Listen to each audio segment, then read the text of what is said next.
Man lam yadhuq dhullat ta'allumi sa'atan, sesiapa yang tidak pernah merasa kehinaan ketika mempelajari ilmu walau satu detik masa, tajarra dhullal jahli tula hayatihi, maka dia akan berdepan dengan kehinaan jahil sepanjang hidup. Wa man fatahu at-ta'limu waqta syababihi, sesiapa yang terlepas mempelajari ilmu ketika musim mudanya, fakabbir alaihi arba'an liwafatihi, maka angkat takbir 4 kali kepadanya kerana dia telah mati.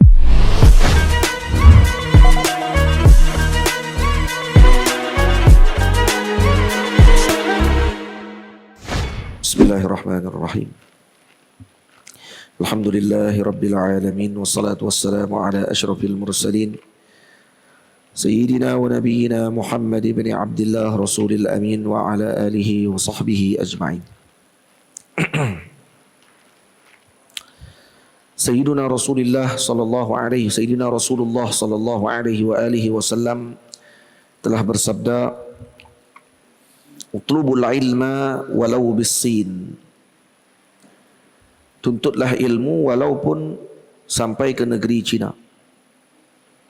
Sayyidina Al-Imam Al-Khatib, Al-Imam Al-Qutub Abdullah bin Alawi Al-Haddad rahimahullahu ta'ala mengatakan bahawa as-Sin iqlimun ba'idun min ab'adil mawadhi', adalah satu kawasan yang sangat jauh. Qalilun minan nasi man yasilu ilaihi li bu'dihi. Zaman dahulu sangat sedikit orang yang sampai kerana jauhnya tempat tersebut. Fa idza wajaba 'alal muslim, kata beliau, kalaulah diwajibkan kepada muslim an yatlubal ilma, untuk seorang tadi menuntut ilmu, wa in kana fi hadzal mahall al ba'id, walaupun di tempat yang sangat jauh. Fa kaifa la yajibu 'alaihi idza kana bainal ulama, bagaimana tidak diwajibkan kalau mereka berhampiran dengan para alim ulama. Wala yalhaquhu fi talabihi kathiru mu'natin wala masyaqqatun kathirah, sedangkan tidak memerlukan kepada keuangan yang banyak dan tidak memerlukan kepada kesusahan yang berat untuk mereka datang bertemu dengan para alim ulama menuntut ilmu.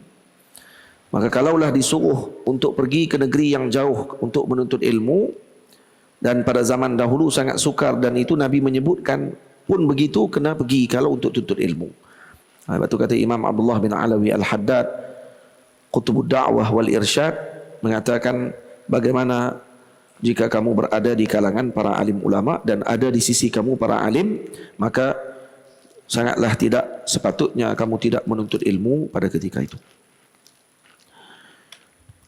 Dan disebutkan oleh Sayyiduna Al-Imam Abdullah bin Alawi Al-Haddad radhiyallahu anhu wa nafa'ana bihi, wa rubbama ijtanaba ba'dul juhali ahlal ilmi wa majalisal ulama khaufan an ya'rifa ma yalzamuhu al-'amalu bihi. Ada sebahagian juhal, orang-orang yang jahil, menjauhkan diri daripada majlisnya para ulama dan membenci dengan majlis-majlis ilmu adalah kerana, bukan membenci, maknanya mereka menjauhkan diri, adalah sebabkan kerana mereka tidak mahu mengetahui perkara yang kemungkinan nanti akan dilazimkan atau diwajibkan untuk mereka beramal. Jadi mereka kata, daripada kami tahu, lebih baik kami tak tahu, jadi terus tak pergi kelah. Yazunnu anna zalika uzrun lahu, dan dia menyangka bahawa itu keuzuran. Dan uzur kerana tidak tahu, maka tidak melaksanakan. Hayhat, hayhat dengan makna ba'ud, jauh sangatlah perkara tersebut. Kata Al-Imam Abdullah bin Alawi Al-Haddad, innama zalika yaziduhu tashdidan wa mutalabatan. Kalau begini keadaannya, maka dituntut lagi dengan tuntutan yang berat untuk dia datang belajar. Kenapa? Li'annahu a'rada an ahkamillah ilman wa amalan fahuwa asyad. Karena dia berpaling daripada hukum Allah. Dengan keadaan dia mengetahui apa? Nau'ma daripada ilmu, iaitu kalau dia hadir dalam majlis, dia akan dapat pengetahuan dan kelaziman, kewajipan-kewajipan amalan yang patut dia lakukan. Dan dia menjauhkan diri kerana takut diwajibkan kepadanya atau disuruh untuk dia melaksanakan sesuatu amal tersebut. lalu dia meninggalkan majlis ilmu dan meninggalkan para ulama, bimbang perkara tadi, keadaan begini, maka menyebabkan tuntutan kepada orang demikian adalah lebih berat. Wa ghayatul uzri fi asya'a takunu liman rubbiya fil badiyah. Kata Al-Imam Abdullah bin Alawi Al-Haddad, sebab uzur ada beberapa perkara saja. Yang pertama, berada jauh di dalam kampung atau di dalam hutan, yang jauh daripada para alim ulama untuk mereka datang dan belajar. Wa fi bu'din an ahli Islam, ataupun dia jauh daripada orang-orang Islam karena baru masuk Islam contohnya. Wa man huwa muslimun wa aba'uhu muslimun, sesiapa yang dia muslim dan bapaknya juga muslim, anna lahul uzur, di mana uzur mereka? Tidak ada keuzuran, maksudnya kena belajar. Jadi tidak ada alasan untuk meninggalkan pengajian. Dan disebutkan oleh Al-Imam Az-Zarnuji rahimahullahu ta'ala di dalam kitabnya Ta'limul Muta'allim Tariqat Ta'allum, yaftaridu 'ala al-muslimi talabu ilmin atau talabu ilmi ma yaqa'u lahu fi halihi fi ayyi halin kana. Diwajibkan kepada seorang muslim tersebut mempelajari ilmu yang digunakan pada waktu yang dia perlukan digunakan waktu tersebut. Contohnya seperti solat. Seperti solat yang diperlukan pada waktu-waktu solat. Maka wajib bagi seseorang tadi mengetahui tentang solat dengan qadar untuk dia melaksanakan kefarduan solat tersebut. Ini salah satu bentuk fardu ain ataupun kefarduan dalam menuntut ilmu bagi seseorang muslim tersebut. Dan ada ilmu malaysa bidini, ada ilmu yang bukan agama, yang bentuknya agama, wala syar'i bihukmil asalah.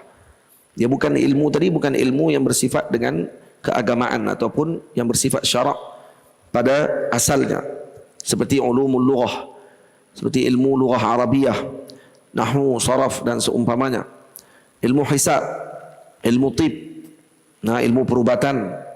Maka ilmu yang demikian harus untuk dipelajari dan diajarkan dengan tujuan ad-dunyawiyah al-mubahah, untuk tujuan keduniaan. Contohnya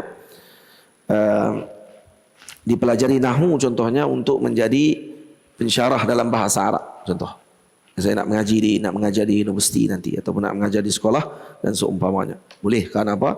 Karena hadza laisa al-ilm bidini wala syar'i asalatan. Mana dia bukan ilmu yang bersifat dengan agama secara aslinya. Walau qasada al-alimu biha wal muta'allimu laha amrad din. Tetapi kalau dia mempelajari ilmu tersebut dengan tujuan akhirat. Saya belajar nahwu karena untuk memahami Al-Quran dan hadis. Saya mengaji saraf untuk saya memahami Al-Quran dan hadis. Saya mengaji balaghah untuk saya memahami Al-Quran dan hadis, dan memahami kalam para ulama dan memahami kalam manusia umumnya.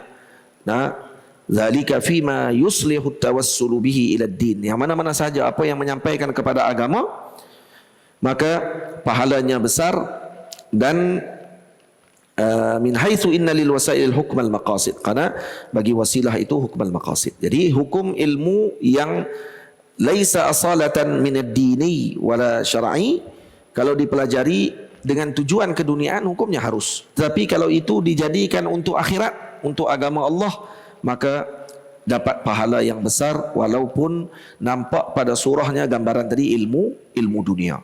Maknanya ilmu yang bukan bersifat dengan dini, dengan bersifat dengan agama. Tamam. Jadi kalau disebut ilmu dunia bukan dengan makna kamilah ahli dunia, dia aja ahli akhirat. Tak, bukan tu maksudnya.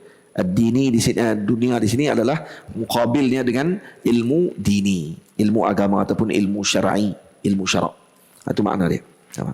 Jadi kalau lepas ni, kalau para masyayikh sebut kata ilmu tib, ilmu handasah, ilmu architecture, ilmu siasah dan seumpamanya, ini adalah ilmu dunia. Ilmu dunia, lepas tu orang ni pun marah, dia kata dia aja akhirat, kami semua dunia. Dan ilmu kalau disebut dalam hadis, man salaka tariqan yaltamisu fihi ilman di situ adalah ilmu din, ilmu syarak. Tapi ilmu tadi yang dunia dengan makna yang bukan ilmu syarak, itu maksudnya. Maksud ilmu dunia tadi yang bukan ilmu syarak. Tetapi kalau ilmu-ilmu tersebut dituntut dengan tujuan akhirat untuk menjaga agama Allah, untuk berkhidmat kepada agama Allah, maka dia akan menjadi ilmu yang berkait dengan akhirat dan mendapat juga pahala ketika itu. Sama. Dan tuntutan untuk kita menuntut ilmu ini disuruh oleh Nabi kita Muhammad sallallahu alaihi wasallam. Sayyiduna Anas bin Malik radhiyallahu anhu menyebutkan bahawa Rasulullah menyebut, Rasulullah sallallahu alaihi wasallam bersabda, jalisul ulama'a wa zahimuhum birukabikum. Nah, duduklah kalian dengan para ulama dan muzahamah, maknanya hampir dengan mereka dengan lutut-lutut kalian. Ini bukanlah suruh hampir macam tu, tetapi maknanya di sini mubalaghah fit taqarrub, maksudnya untuk dekat dengan sungguh-sungguh dengan para alim ulama. Fa inna Allah yuhyil qulubal mayyitata binuril hikmati, karena Allah menghidupkan hati yang mati dengan cahaya hikmah. Kama yuhyil arda biwabilis sama, seperti mana Allah menghidupkan bumi dengan turunnya hujan yang lebat ke muka daripada langit. Tamam. Dan kenapa kita kena tuntut ilmu? Kerana dalam satu syair disebut, ta'allam falaisal mar'u yuladu aliman. Belajarlah, karena tidak seorang itu lahir dalam keadaan menjadi alim. Kita lahir jahil. Walaisa aqu ilmin kaman huwa jahilu. Tidaklah orang yang berilmu itu sama seperti orang yang jahil. Wa inna kabiral qaumi la ilma indahu saghirun idzal taffat alaihi almahafilu. Karena orang yang besar, kabira qaum, la ilma indahu saghir. Ketika orang datang berhimpun dengannya dan dia orang yang hebat, besar dan dipandang hebat, tapi dia tidak ada ilmu, maka ketika itu dia akan menjadi kecil ketika orang ramai berhimpun dan ingin mendengar ucapan daripada dirinya. Maka tuntutlah ilmu. Jangan biar kita dimalukan. Dan jangan tuntut ilmu karena tidak mau dimalukan. Tuntut ilmu untuk kita mengenal Allah, tuntut ilmu untuk kita membersihkan jiwa, tuntut ilmu untuk kita melakukan apa yang disuruh oleh Nabi kita Muhammad sallallahu alaihi wa alihi wasallam. Karena itu al-Imam Syafi'i, ada orang kadang dia tidak mau tuntut ilmu karena malu, karena segan, karena katanya saya dah tua, saya dah ada pangkat, saya dah ada kedudukan, saya ini guru, saya ini disebut satu persatu apa yang dia ada yang menghalangnya untuk menuntut ilmu. Maka al-Imam Syafi'i mengatakan, man lam yadhuq zullat ta'allumi sa'atan, sesiapa yang tidak pernah merasa kehinaan ketika mempelajari ilmu walau satu detik masa, tajarra zullal jahli tula hayatihi, maka dia akan berdepan dengan kehinaan jahil sepanjang hidup. Wa man fatahu at-ta'limu waqta syababihi, sesiapa yang terlepas mempelajari ilmu ketika musim mudanya, fakabbir alaihi arba'an liwafatihi, maka angkat takbir 4 kali kepadanya kerana dia telah mati. Ini orang ni telah mati dah, maksudnya zahir hidup tapi hakikatnya mati orang tersebut. Maka boleh angkat takbir dekat dia 4 kali sembahyang jenazah.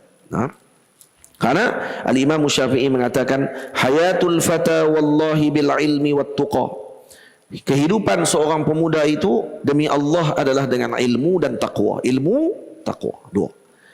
Idza lam yakuna la'tibara li dzatihi, idza lam yakuna, kalau tidak ada dua itu, ilmu dan taqwa, la'tibara li dzatihi, tidak ada i'tibar pada jiwa pribadinya. Tamam? Ini kena ambil berat bagi penuntut ilmu. Sebab tu orang yang tidak mempelajari ilmu ketika muda, lam yataqaddam fi kibarih. Man lam yata'allam al-ilma fi sigharih, lam yataqaddam fi kibarih. Kalau dia tidak menuntut ilmu ketika muda, ketika masih lagi umurnya muda kecil lagi, maka dia tidak akan diletakkan di hadapan atau tidak dikehadapankan ketika dia sudah tua nanti. Jadi seorang tadi dikedepankan karena ilmunya. Seorang tadi diberikan kedudukan karena ilmunya. Kecuali ahli politik lah, itu tak boleh kata apa. Kadang diangkat bukan kerana ilmu pun, kerana lama dalam apa ni perjuangan katanya, kan. Baik. Dan di antara kalam Amirul Mukminin Umar bin Al-Khattab radhiyallahu anhu, kalam Amirul Mukminin bin Al-Khattab, Sayyidina Umar bin Al-Khattab mengatakan, tafaqahu qabla an tusawwadu. Tafaqquh kamu sebelum kamu dilantik menjadi ketua pemimpin.